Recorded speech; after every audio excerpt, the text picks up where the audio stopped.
in Focus, a live podcast where we highlight an artist and its art every single week.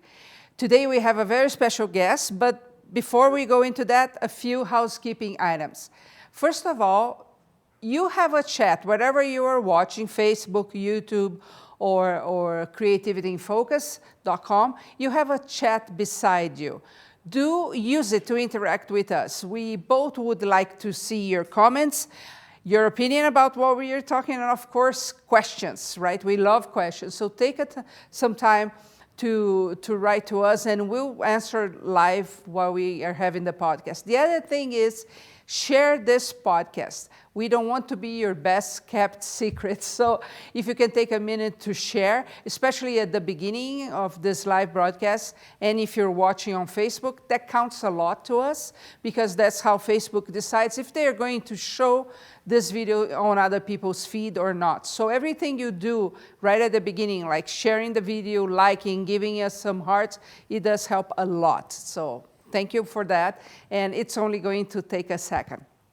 Don't forget that every week we are here at the same time with another amazing artist. So make sure you mark on your calendar that Tuesdays, 2:30 p.m. Mountain Time, 4:30 Eastern Time, we are here for you interviewing another artist. It's the best way, not only for you to get to know them a little bit better and how they got started, but also to know about the challenges that they face, how they do things when it comes to marketing their business, and and some of their pieces as well. So they will inspire you to create a little bit more, and that's what we want, to be creating beauty all around there. My guest today is Jack Hoque, and he's an amazing artist. We are going to see several of his pieces, but first I would like to welcome Jack. Hello. Hi. Jack, first of all, tell us a little bit about yourself and how you got started. So I actually got started here locally in Central Point, Oregon at the Crater Rock Museum. That's where I learned how to cut stones. Oh. And I actually ran a lapidary workshop in the back of there about 5 years ago. And you start cutting stones, and then what else? You start cutting, why? What attracted you to stones? What attracted me to the stones? Just being able to take something from rough and be able to create it into something new again, and to be able to create it into something that you can use in jewelry and in art. So I spent about a year and a half running the lapidary workshop in the back of the Crater Rock Museum, learning my craft in lapidary. And then during that time, I also learned a little bit of silversmithing, fabricating as well.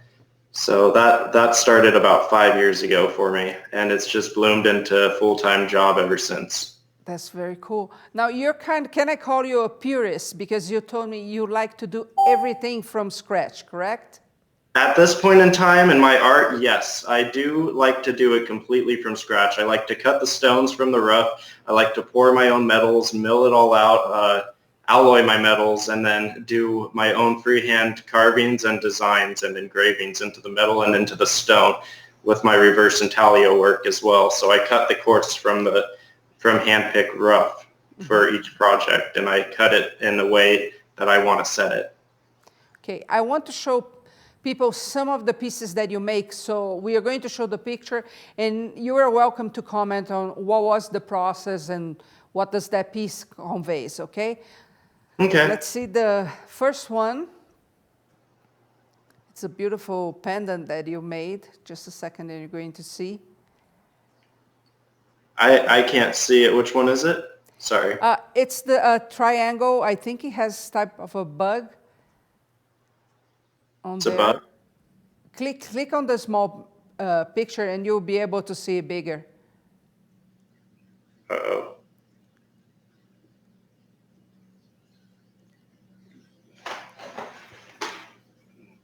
I'm sorry, where?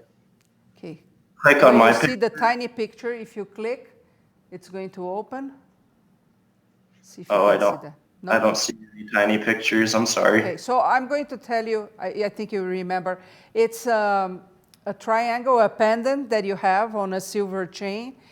And from what I can see here, it's type of a a bug or something like that that you have carved. Oh, is it blue? No. Oh, inside. Okay. So the triangle one is actually an anatomical heart that I carved into the back Oh, of uh-huh. a smoky citrine.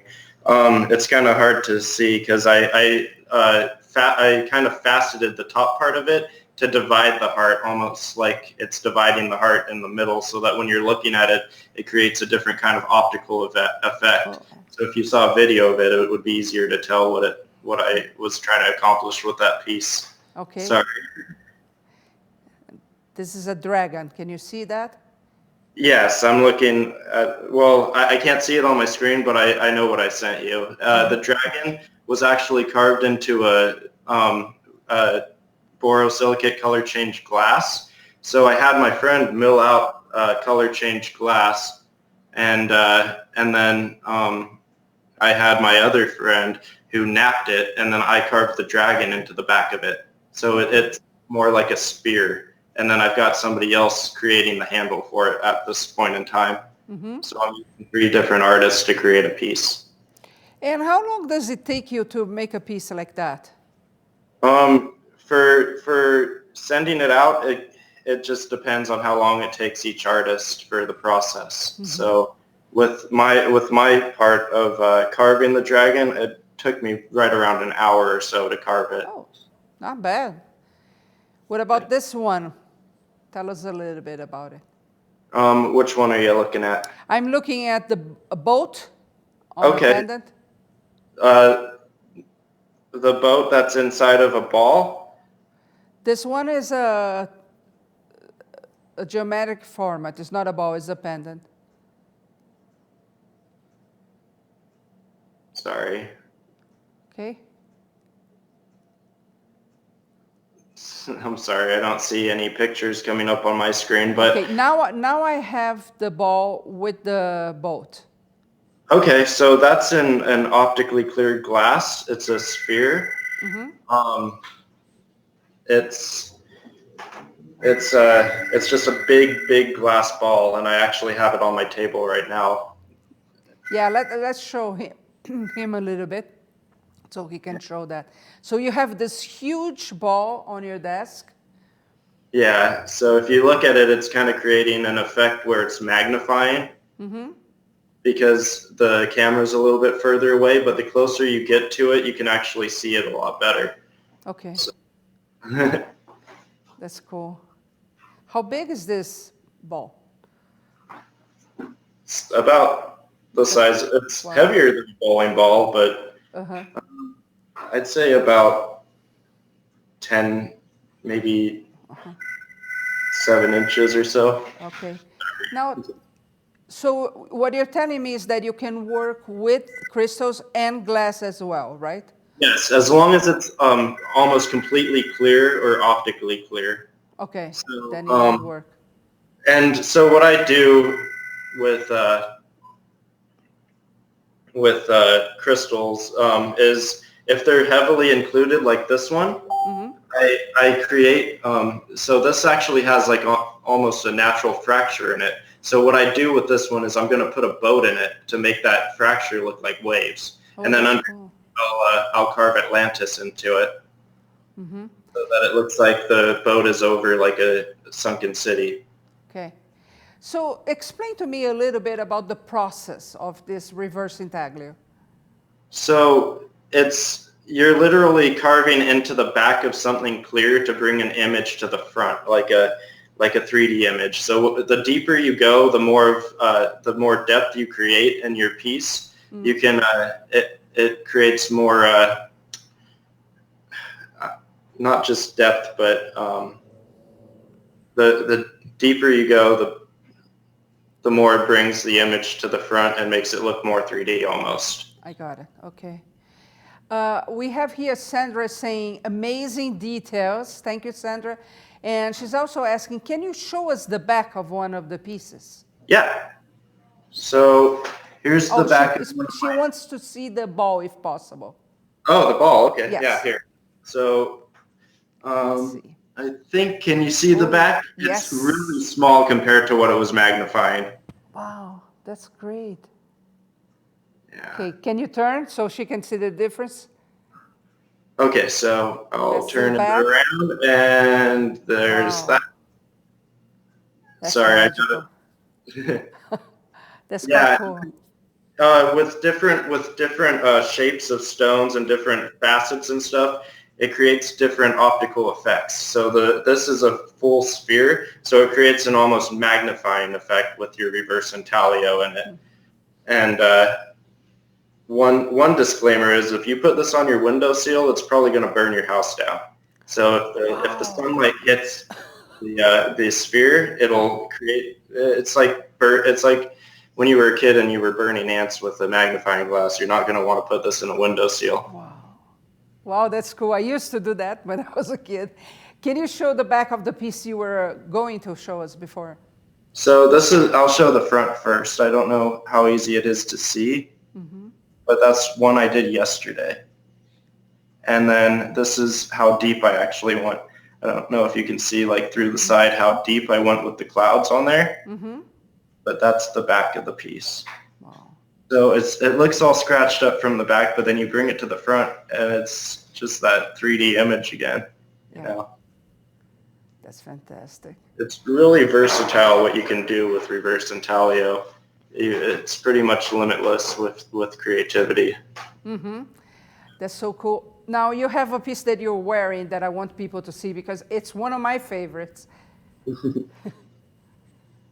Yeah, so this is one I cut and carved and milled out and did completely from scratch. I call it the tree swing. Oh, sorry, the tree swing. So it's got two kids swinging, holding hands in a swing, and then on the back I freehand engraved the back with some gold and stuff and laid on it, or soldered to it. And if you actually look down the side, that's where I signed it down in here to keep. Yes. I signed the sides of my stone so that I don't take away from the overall effect of the front and the back. And then the bail is actually through the stone. It's not where the chain is hanging on it. It's That's gorgeous. Thanks. So what type of crystal is this one? What's that? The type of stone that you have there, what type of crystal is it? This is a facet grade smoky citrine. That's gorgeous. Okay, so tell me a little bit on the silversmithing part, because you said I do it from scratch. So tell people exactly what you mean by doing from scratch. So I take my old scrap silver and I actually put it into a crucible and I melt it down and pour it into an ingot. And sometimes because it's older silver, I kind of have to alloy with newer silver to keep it from pitting and stuff after I've poured it. And then I send it through the rolling mill and mill it into sheet that then I can work. And then from there, I pour another ingot to create a half round wire myself. So then the half round wire becomes the prongs that then I have to do all the steps of silversmithing with the stuff I create from scratch. What attracts you so much to creating from scratch in this type of art? Because it's fun to be able to say it's come straight from you and you've done it all completely from the ground up. So at some point in time, I have successfully milled out 18 karat gold that was mined in the Applegate Valley by my mentor and his dad. So I'm going to use that gold and pair it with Oregon sunstones that was mined by, I'll pick a good miner to pick the sunstone from, but I'll cut and do all of it completely from scratch. So that piece will be completely from Oregon, every single bit. That's so cool. That's perfect. Let me show another piece, and the one I'm going to show now, Jack, is a long one with a dragon carved, and it's kind of blue. Okay, the purple one? The purple, yes. The purpley blue dragon? No, it's purple. I messed up when I said blue. Oh, sorry. That's okay. Is it the crystal dragon? Mm-hmm. Okay, the dragon and the griffin in it? Yeah, he has a long tongue. Oh, okay, yeah, no, that's in the color change glass. Sorry. Okay. The color change borosilicate glass. I don't, So do you think people that are into glass art, like fusing glass, could incorporate this technique? oh, very much so. People that are using glass could definitely use reverse intaglio. It's something that they can use to add extra uniqueness to their pieces um, when they're either blowing glass, creating glass objects, creating glass pendants. Sometimes I work in glass mainly because sometimes I can't get a hold of the more expensive gems that I want to carve and do my reverse intaglio into. But glass is definitely a great medium to work in with reverse intaglio. Yes. JL is saying, oh Lord, is that swell? And Sandra, is the engraving all freeform or do you use some sort of template? No, this is all straight Question. from my head. Say it again. Everything I do is straight from my head. It's all freehand. Really? Even the dragon? With all the Yes, the details? dragon's a design that I created myself out of my head, and I keep practicing it. Uh-huh. And what type of tools do you use to create this?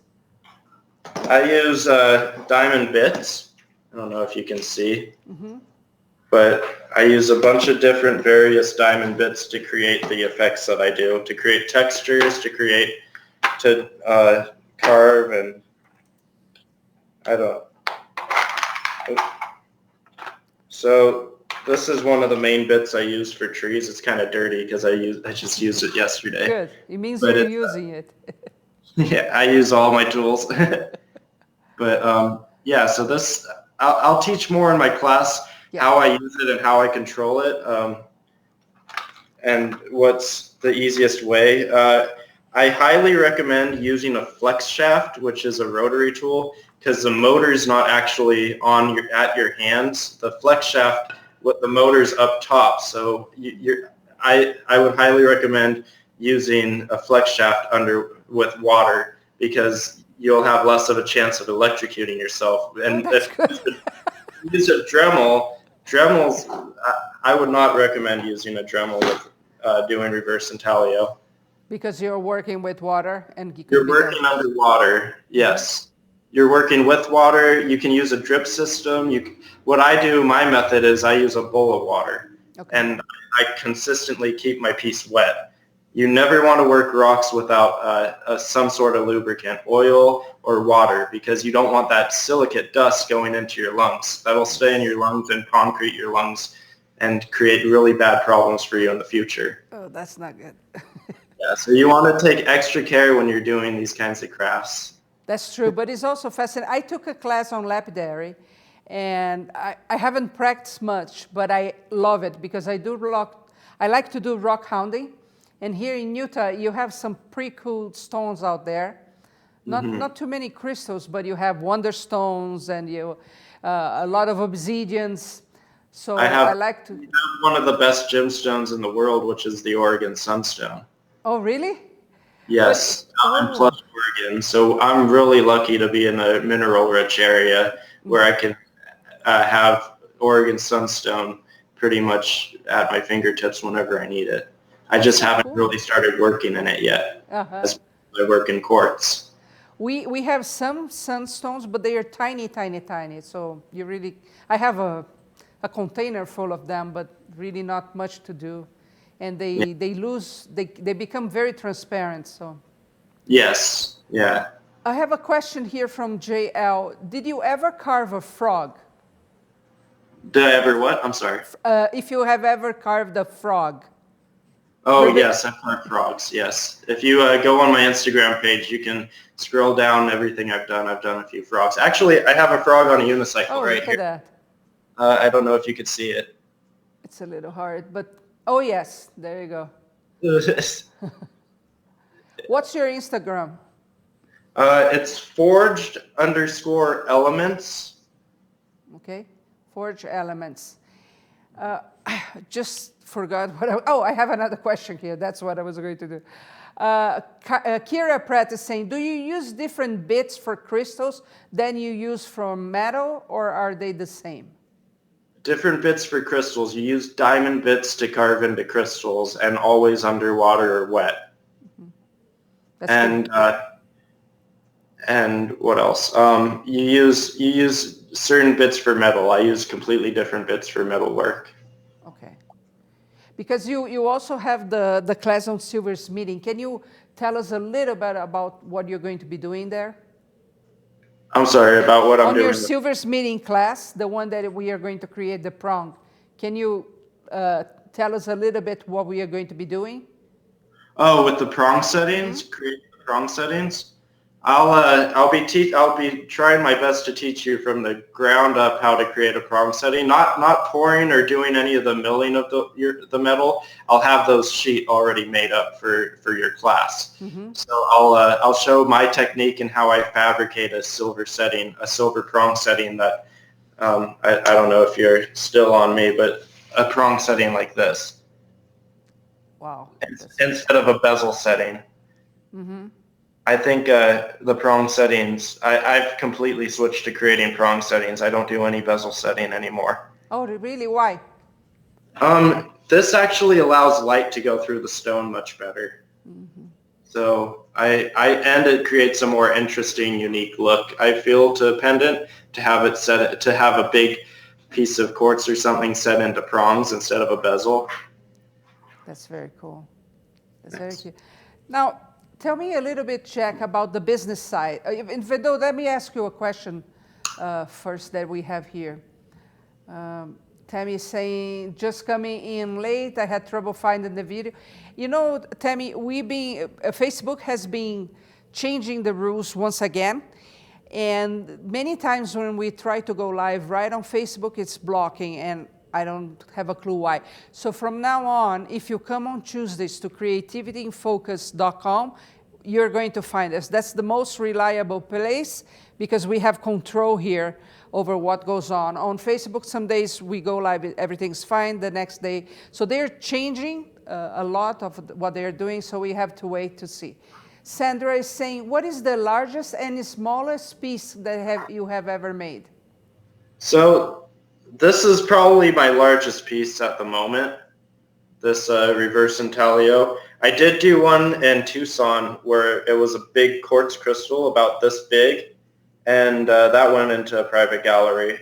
I don't know if you could see how big it was with my hands, but it had Atlantis carved into the bottom of it with a whale and then a submarine above the whale, and then on the side it actually had a giant squid that I had freehand carved. So I've been doing a lot with different scenes and different landscapes lately. It's something new that I've been practicing with. I like that line. I actually think I saw that piece on your Facebook, and it was gorgeous. Thanks. And what was the smallest one that you created? The smallest reverse intaglio, or just it was probably, I don't know. Smaller than the frog that you have? Oh, way smaller, yes. Oh, yeah. So are you thinking about pendants or crystals? I don't know. I think she's just curious to see the gamma that you can go from size. I have to get pretty small sometimes. I'm anticipating making a really small one into an ametrine facet. So I have to create in the divided colors in the ametrine where it's purple and yellow. I have to create two knights pretty much crossing blades in the ametrine that's going to be faceted by my friend Doug. So that'll be my smallest one to date once I get it back. That's cool. That's cool. Tell me a little bit about the business side. I know you do this as a business and you travel a lot. So usually where do you sell your pieces? And of course, they are going to want to know, how do you price them? Okay, so I sell mainly through Facebook and at events. Like I just got done in Tucson at the Tucson Gem and Mineral Show. I was at the 22nd Street show, set up for about a month straight. Wow. And before that, I mainly worked through private messaging. So with my quartz pieces like this, what I do is I put them in auctions on my Facebook page and make sure people have PayPal, and then and then they pretty much create the price. Whoever wants it more gets it for that price, in an auction. The auction, I missed that. Do you do on Facebook or on I do it shows? on I create my own auctions through Facebook. Yes. Okay.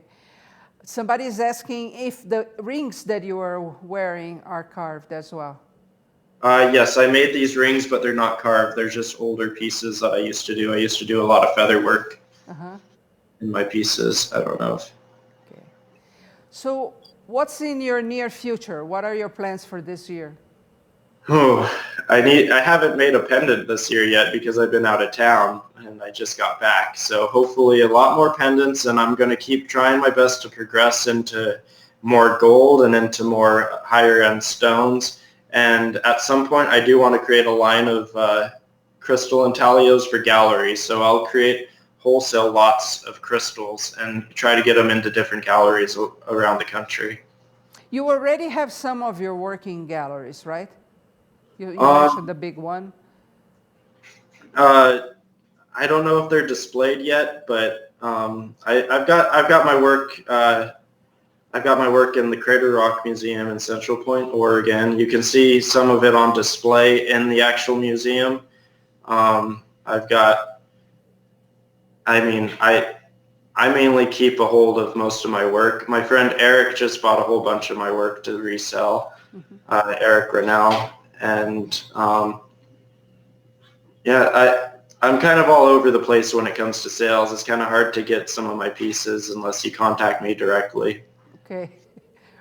But you want to improve that, or that's the way you want to be when it comes to selling? I think when it comes to selling, the elusive side of getting a piece by me, I don't know. I want everybody to I want to try to cater to everybody and make pieces in their range and pricing, and then all the way up into higher end pieces. And I want to keep progressing into the higher end pieces in my future. But I also want to be able to cater to people that can't afford the higher end pieces as well. So maybe even have different lives. There is a saying in marketing that when you want to increase the perception of value of what you make, you become more exclusive, less available. Yeah. So when you think today, that's hard because we use social media in order to become available to people. But you can, in the process of acquiring something from you, you can make it a little bit more, they have to jump through a few hoops because, like you said, you want to increase the perception of value of what you're having, sell for a higher price. Now, you may have a more popular line than that you can put on a website and people can buy. I mean, just my 2 cents, but that's how we coach a lot of businesses over the years. What do you think is your biggest challenge?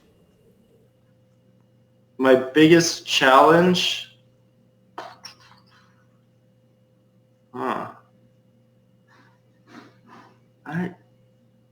That's a hard question. I'm trying to think. Trying to do everything that I want to do and get it all done in a good amount, in a timely manner. So I try sometimes I kind of bite off more than I can chew, and I spread myself a little thin, but I try my best to meet quotas and get things done. So I have closed my custom orders. I'm only focusing on my own work. I want to progress myself in my art, and I want to keep learning and progressing in what I'm doing with what I'm doing in my art. So I have closed my book on customs. I'm not doing custom orders because I want people to have the same chance of getting one of my pieces instead of me being booked out 2 years and trying to get to everybody that is that I'm trying to get to. I don't like making promises that take a long time for me to execute. I agree with you. Kira's saying, have you ever applied to show your art at the Utah Arts Fair? Kira, I know he's in Oregon, so maybe that's the challenge, but I don't know if you're aware, we have the Fiber Arts Festival here in May, and you're going to be here in March, correct? I'm sorry, could you repeat that one more time? You're going to be here in Utah in March, and we have the Utah Arts Festival in May, if I'm not wrong. So, and she's asking if you would like to participate in the Utah Arts Fair. Oh, doing another event, that would be great. If there's any events that you can think of that would work well with my art, feel free to private message me with information on them. Okay, awesome. Igor is asking, what inspires you? Like when you think up of dragon, where do you find that inspiration? What inspires me? The world inspires me. I find my inspiration when it comes to dragons. I kind of have a weird sense of it. I kind of work in like a darker form of art, so dragons are kind of in that, like, I wouldn't say dark art, but mythical, something that's not seen every day. I try my best to keep things different. That's cool. I'm inspired by just creativity and just keeping things completely different than anything else I've ever seen. Mm-hmm. That's cool. And I would say that dragons and mystic creatures would go very well with crystal anyway. Right? What's that? Sorry. That crystals and dragons and fairies and mystical figures would go really well together. Oh yeah, with reverse intaglio, they go very well together. Okay. It creates a perception of I don't know what I'm trying to say, but it definitely creates a thought like that it's magical almost in a way. Mm-hmm. To be able to create 3D images carved yourself. I get a lot of times when I post my things and they start to pick up traction on the internet and they go a little viral, people tend to think that a machine's creating these, and I think that's a really big compliment if a machine can make this, but it's actually crafted by hand. Mm-hmm. That's true. So do you believe that crystals have energy or not? I'm more into the science aspect of things. Good. So, I mean, crystals are amplifiers for our technology. They bounce different radio waves and stuff from our satellites to each other, SiO2, stuff like that. Everything from the Earth is created in technology. So, I mean, yeah, most things do create energy. Yeah. But I try my best to keep my thoughts pretty scientific. Scientific. Well, I like both. It depends on the moment. Igor is saying, how much time a week do you dedicate yourself to your art? I'm sorry? Igor is asking, how much time a week do you dedicate yourself to your art? Okay. Pretty much I try to dedicate every day to art. So like maybe 60 hours a week or more. Mm-hmm. I'm constantly thinking about it and I'm constantly working it. I've created a job for myself that I want to keep going. So I never want to go back to work for someone else. I always want to create my art. So in order to keep that going, I have to constantly keep creating. Mm-hmm. I totally agree with you. I have to tell you, I have at least 3 times your age, no, a little bit less than 3 times. I only had one job in my whole life. When I was 18, I bought a motorcycle because I wanted to go out and be a photographer.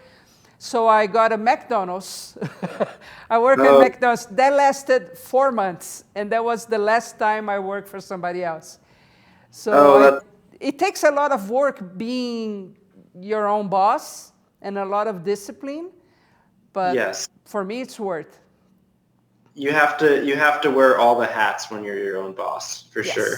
Yes. And it's a challenge, but it's a challenge in one of the most best ways you could ever possibly imagine. When you're able to do something that you love, I feel like most people would rather starve than go back to work for something that they don't love. Mm-hmm.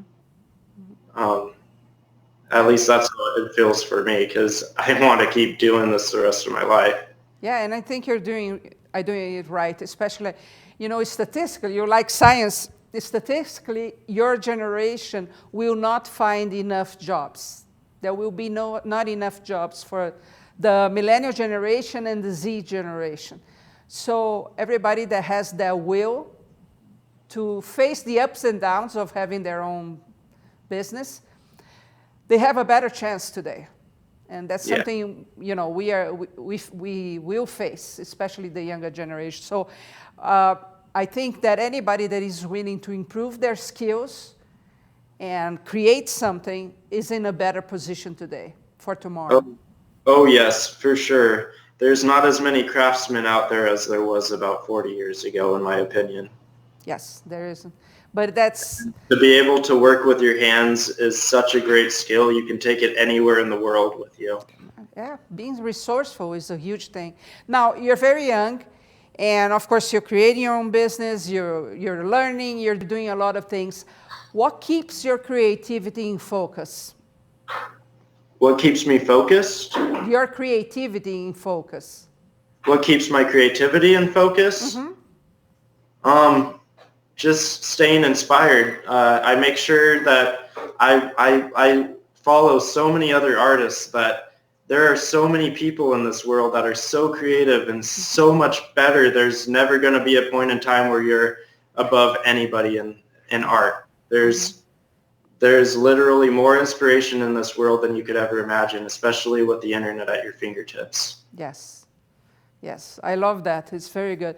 Jack, I know you're going to be here in Utah in March at Curious Mondo giving 2 courses, the reverse Intaglio and the prong, right, the Silversmithing, which is a unique opportunity for you guys to learn from scratch how he makes his pieces, learn a new technique that you can use with crystals and glass as well. I know our audience with glass is very big, so it's going to be super fun. Yes. But go ahead. I can't teach things completely from scratch just because that's a whole other process. But I will be teaching my techniques in silversmithing and in reverse intaglio carving. And do you think anybody can benefit from the class, or do they have to be experienced? With reverse intaglio, anybody can benefit from the class. With silversmithing, with my techniques and different types of pick soldering and stuff, you might have to be a little more experienced, have your own bench, know how to at least solder and make a bezel setting. You'll definitely benefit from having more skills and more of a adept understanding of silver work and metal work if you were to take the metalsmithing class. But I'm hoping that it will be a good look inside of how things are soldered together and created, and how things are made to fit perfectly with stone and metal. Okay, let me see here. I think we have a few more questions. Do you plan on attending more jam and mineral shows this year? Yes, more locally here in Southern Oregon. I might end up flying out to New York and checking out their gem show, but I won't be vending in it. And then I'm going to try to create more events here locally in Southern Oregon. So in Jacksonville, I want to have a get together here in the jewelry store and have more people kind of see what we're doing behind the scenes here. And also I'll do events at different various establishments as well. So you're going to be very busy this year. So guys, if you want to attend, see live our live stream of Jack's classes, of course, go to curiousmondo.com, sign up for the live class so you can actually watch this amazing talent working and showing you, mentoring you on how to make these amazing pieces. Jack, what are the other ways that people can get in touch with you? Private message me through Facebook or Instagram, or I guess you could email me as well, which would be jack.hoque, H-O-Q-U-E, @yahoo.com. So feel free to shoot me an email. Feel free to private message me or DM me anytime, and I'll try my best to get back to you in a timely manner. Okay. And they also can follow on Facebook, Instagram. Yes. That's basically Instagram at forged_elements. Forged Elements. Forged_elements. Yep. Cool. Awesome. Well, thank you so much for being here and talking to us. And guys, thank you so much for participating. I want to apologize again that today we were not able to go on Facebook, but we are going to upload this interview there. And people, you will still be able to share, and people will be able to watch. You know, it's their sandbox, it's not ours, so there's no control over that. But with that said, next week we are going to have Jared Shiflett. If you're into sculpting, you don't want to miss this guy. There is one way to talk about what he does. He's just badass. That's what he is. He's amazing, and he's a huge supporter of sculptors out there. So make sure you tune in here on creativityinfocus.com next Tuesday at the same time, 2:30 Mountain Time, 4:30 Eastern Time, and we will have Jared here with you every week, an amazing artist just like Jack today. So thank you again. I'm really looking forward to meet you in person in March. Thank you. I am looking forward to meeting you in person as well. Yes, and maybe I'll go to Oregon at some point, because last time I was there, I just loved. We even thought about moving there. That's how much we loved. Oh, wow. Nice. Cool. So I'll see you back here next Tuesday. Thank you. Awesome. Thank you.